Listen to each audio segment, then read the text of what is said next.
Hey guys, this is Sunsfan and I welcome you to the official Dota Cinema Guide to Windrunner.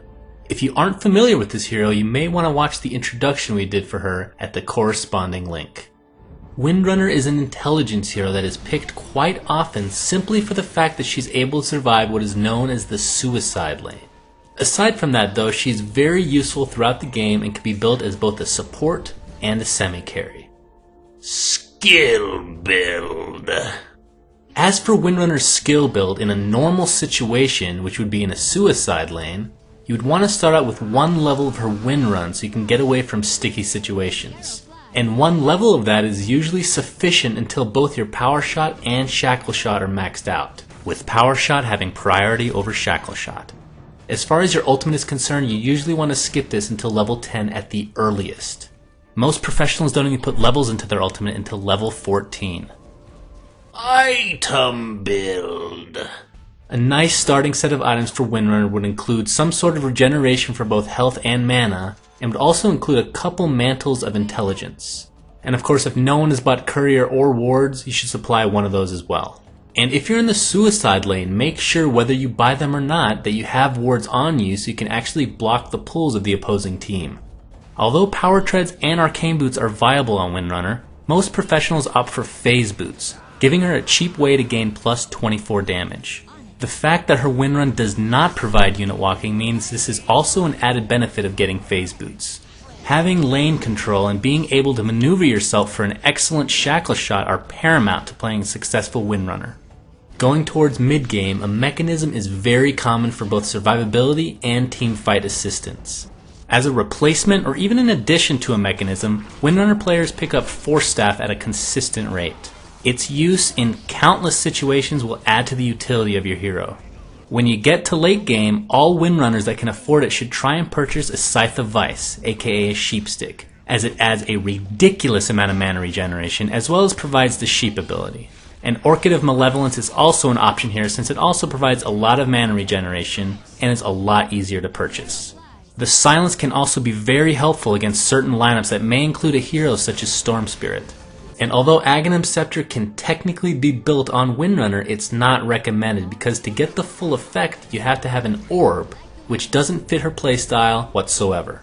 In this clip you can see just how worthless this item is on Windrunner. Gameplay. Throughout the game you can use your power shots to both harass and farm the enemy creep wave. Think of Windrunner as a solid choice to prevent the enemy's lane from pushing, mainly because of the spam ability of Power Shot. And don't forget that Power Shot can also be used to scout Roshan or Fog in general, as well as destroy trees, which can be great for juking. In teamfights, your main objective will be to try and get a full shackle on an enemy. The best scenario is to actually shackle two enemies together, but that can be quite difficult to maneuver. Spamming Shackle Shot as the enemy is trying to get into position is a very important aspect of Windrunner. Her mana pool as well as low cooldowns allow her to spam. It's not like when you're trying to hook someone with Pudge since there's very little consequence for missing a Shackle Shot. But if you hit it, it's quite game breaking. And just remember, because of your mobility, you have the ability to chase down heroes at the tail end of fights. Just make sure that during the actual team fight, you support your team with whatever items you picked up, whether it be a mechanism or a sheepstick. And when pushing, your power shot is not the only good pushing utility you have. Your ultimate is excellent against towers. In this clip you can see the power of focus fire when applied to a tower. Friends and foes. Friends of the elusive redhead would have to be just about everyone, simply because she is one of the most versatile heroes in the entire game. This moniker comes with being good in a support, solo mid, and suicide lane roles. Her shackle shot is so game breaking that many teams first pick her simply for the fact that she can spam and have a chance to stun two heroes for a long duration. Heroes that absolutely hate gingers are those that deal a massive amount of magic damage, or just those with stuns or slows. Some examples of this are Tiny, Lina, Tidehunter, or Lich. And the reason for this is because Windrun is her only escape mechanism, and anyone with a slow or stun will have a better chance at containing her.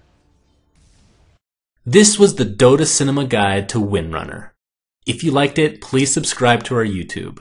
Also check out streamdota2.com, as well as our very own stream at own3d.tv/Dota Cinema, where you can find me playing with friends and fans. This was Sunsfan, and thanks for watching.